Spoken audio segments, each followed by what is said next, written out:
crime and illegal immigrants, Christian nationalism, and whether or not political kids should be off limit with our lunch break panel. Joining us today is Fox News contributor Joe Concha and the president and co-founder of Based Politics, Hannah Cox. What's up, guys? Glad to have you on the Will Cain Show. Happy Thursday, Will. How are you?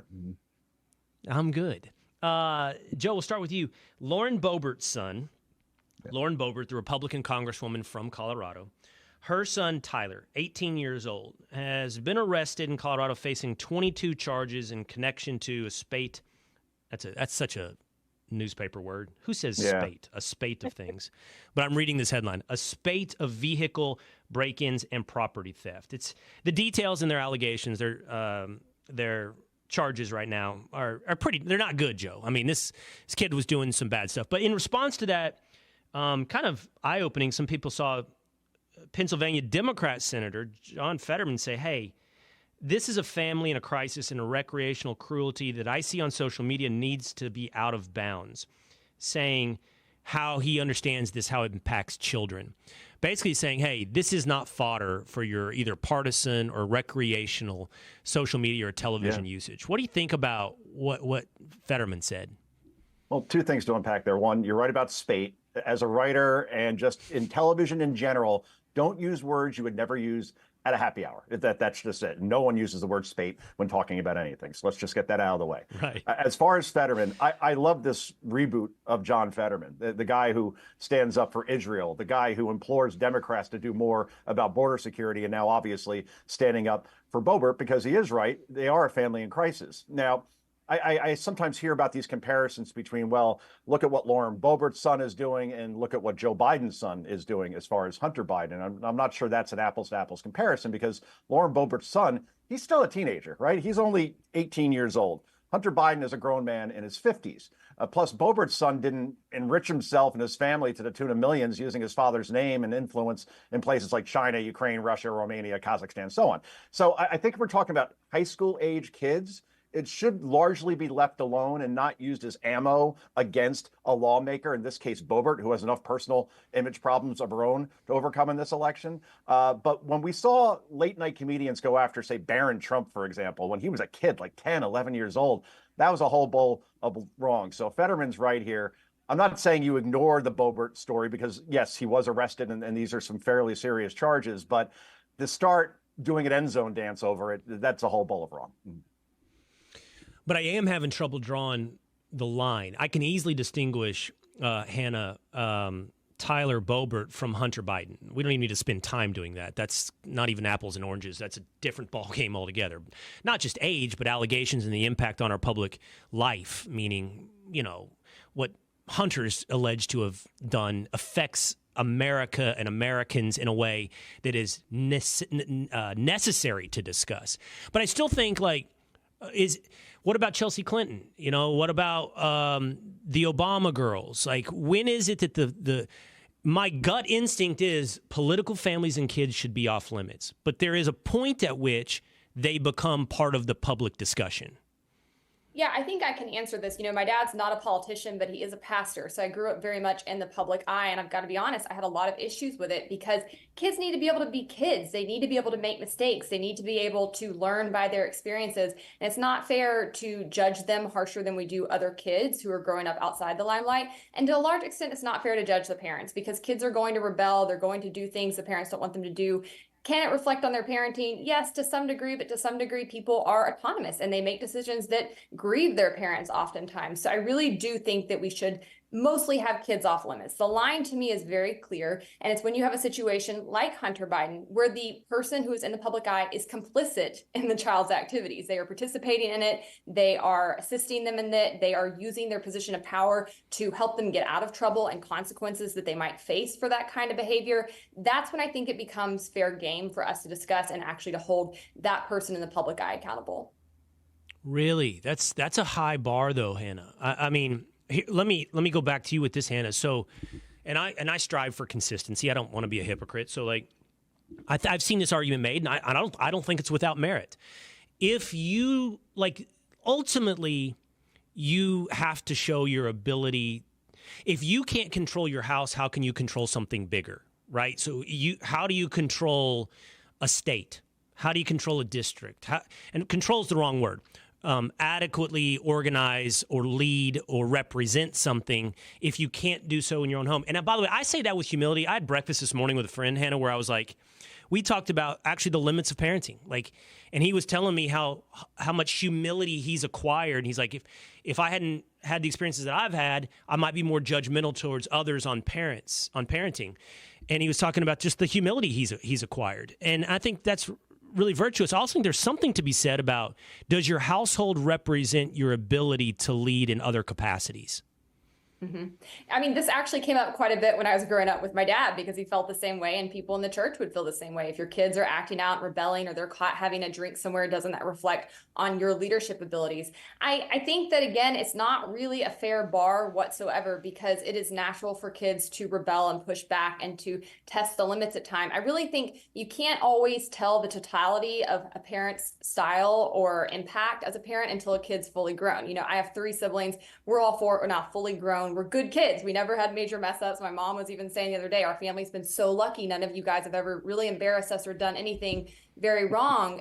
But, you know, I think that takes a little bit of time. We certainly did things to embarrass them when we were in high school or college that they were dealing with privately behind the scenes. So I wish, really, if we really could have a utopia on this, I would say that people who have kids shouldn't be in the public eye. They really should avoid that until their kids are grown. I really think that. I mean, as somebody who grew up in that fishbowl, it was a really unhealthy environment in a lot of ways and not very fair for the kids. So especially when it comes to something like running for office, you can wait till the kids are 18 to put them in that kind of position. And I think it would really be wise for more parents to do that, actually. What do you think of that, Joe? No office holders until your kids are out of the house. No law, to be clear. Just festive guide, best practices. It's just a tough one, right?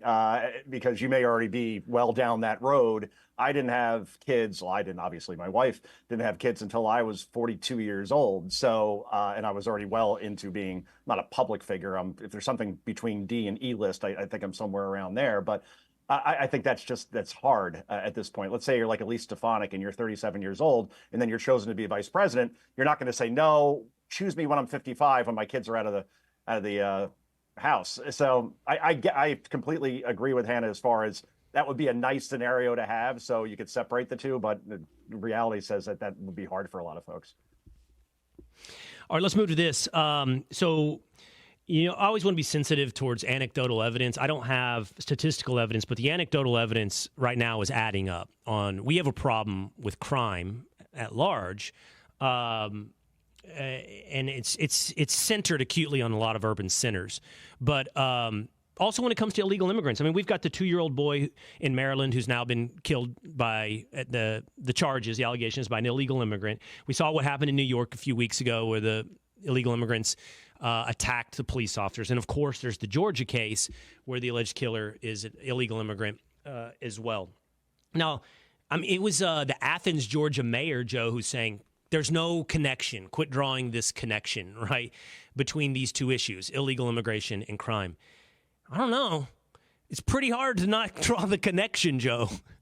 Did you see the press conference, guys, when you had protesters there calling for this guy to resign? We're talking about the mayor of Athens. And I would ask the family of Lake and Riley, you know, who would be alive today if we had a secure border, or at least enforce the laws on the books? I mean, her killer had already been arrested in New York City months ago. That should have meant deportation without hesitation. You saw what happened in Alabama. You had a Honduran illegal immigrant arrested for raping a 14-year-old girl and then stabbing a man during a knife point robbery. I mean, I hear the argument that legal citizens of this country also commit these kinds of crimes, but 2 wrongs don't make a right. And this is why Americans see 7.2 million people, guys, have entered this country illegally just in the past 2 years alone. I mean, that's more than the total population of 35 U.S. states.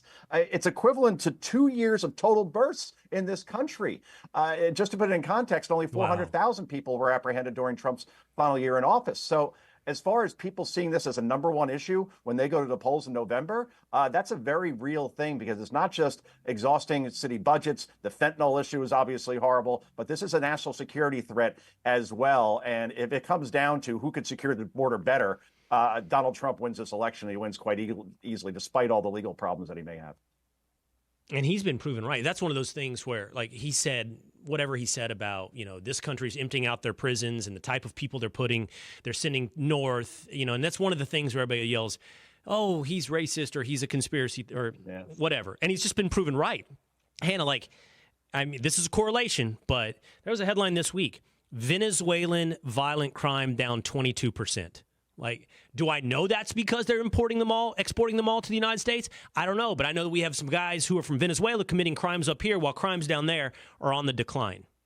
Yeah, I'm here in Atlanta, so I'm near the Athens case, and I think that it's a tragedy. Anytime there's ever a violent crime, it's a tragedy, but I think it's compounded by the fact that everybody agrees this guy should not have been here. And two things can be true at once here. It is true that immigrants, even undocumented immigrants, they do commit violent crimes at lower rates than U.S. citizens do. So these are still outliers, but I think that is no comfort for people who can point to people like this man and say he should have been deported. And he absolutely should. There's no excuse for us to not be deporting people once we know they are criminals, to be enforcing the laws that we have on the books. But I actually got to go down to the border for the first time last week with the Americas for Prosperity Foundation, got to talk to some former ICE leaders and really see what was going on for myself. And I got to tell you, Will, it's a lot of security theater. It was crazy. You'd see these little spanses of walls and it would just drop off and you could easily walk around the wall. You'd see barbed wire across a landscape by the Rio Grande, and then there'd be a concrete boat ramp right into the water that people would clearly just walk up. They are so overrun by the number of people that are crossing.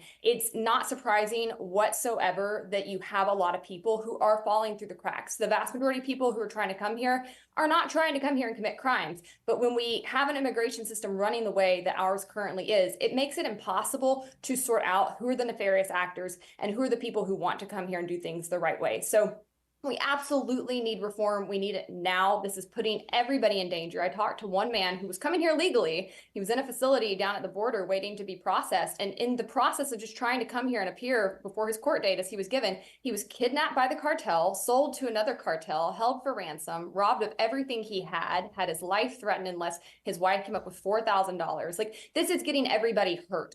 So things need to change very rapidly. I'm in agreement with Joe. I think this is a top issue for people. We cannot continue to operate in this manner whatsoever. So I'm really curious to see what policy proposals will be put forth, because it's been a hot potato for too long. People need to get down to business and actually start working to solve it. Yeah. And by the way, you both made a point that I'd build on what Joe said. Yeah, people say Americans commit those same crimes. And in Hannah, you said the thing, which I think sometimes people, I'm not saying you did, Hannah, but they feel the need to say, which is most illegal immigrants don't do this. But that, to me, I put those two things together. The fact that we have violent crime here in the United States only reinforces the idea that we shouldn't be importing extra violent crime. And I don't care what percentage of the illegal immigrants are committing the crime. It should be zero, right? And I heard you clarify violent crime because they all commit one crime. They've all got one on the sheet by arriving. Right. Illegally. But violent crime, it's just it should be zero. We can't be importing violent crime because we already have our own problem with it. I'm really fascinated what you guys are both going to say on this last story. Axios poll: most Americans cool to Christian nationalism as its influence grows. And it goes on to say that 7 of 10 Americans are skeptical or rejectors of Christian nationalism. Now, the big key here is, what is Christian nationalism? What is the definition? Who is it? And they go on to say in the article, which I don't think can escape some editorialization here, that Christian nationalism is a set of beliefs centered around white American Christianity's dominance in most aspects of the life in the United States. And then they give a few examples, which I don't know, values. This was said on MSNBC this week, believing that your natural rights come from God. You probably saw that, Joe. You see that MSNBC contributor say, if you believe that your natural rights come from God, you're a Christian nationalist. That was Heidi Przyzbala, I believe. And her argument was, if you believe your rights come from God and not Congress, you are a Christian nationalist. And this is the type of stuff. Go ahead, Will. No, I'm laughing. I can't believe. Yeah, it's absurd beyond belief.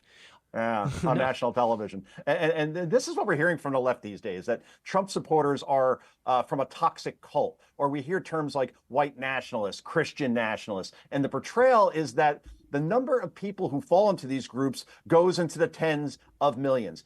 Democrats can't win on issues right now, and I'm basing that not on my opinion, but on polling, right? On inflation, if you're just going to make it Trump versus Biden, just for argument's sake, Trump's seen as the person who could handle that better. He's seen as the person who could handle violent crime and reducing that better. We talked about the border. Obviously, he's seen to handle that better. Foreign policy, education, I could go down the line. So now it goes back to not just going after Trump on a personal level or keeping him off the ballot in places like Illinois and Maine and Colorado, but then also going after his supporters. And 74 million people voted for this guy. I don't see how there's any upside to branding people this way, especially with the Christian national stuff. I mean, it seems like Christians are the only people that could be attacked, and you get cheered for attacking it by certain sectors of this country these days. You know, part of me, Hannah, like I said to Joe just now, that's absurd beyond belief. So if you believe your natural rights came from God, you're a Christian nationalist. And at first, I just want to reject that. I'm like, because I'm accepting the premise that she's trying to brand somebody in a negative thing with Christian nationalism. And then I get mad at myself. I'm like, wait a minute. Christian nationalism, what is that? Like, they have assigned this racial ethno-state component to it. There's no racial element to either the word Christian or the word nationalist. They have attached that. And by the standard she sets, right, that if you believe your natural rights come from God, America was founded as a Christian nationalist nation. Like, look at the Constitution. God is all over it. The belief in natural rights as a gift from God, all through it. So what is she saying? Is she saying that the founders were Christian nationalists and America was founded as a nation, a Christian nation?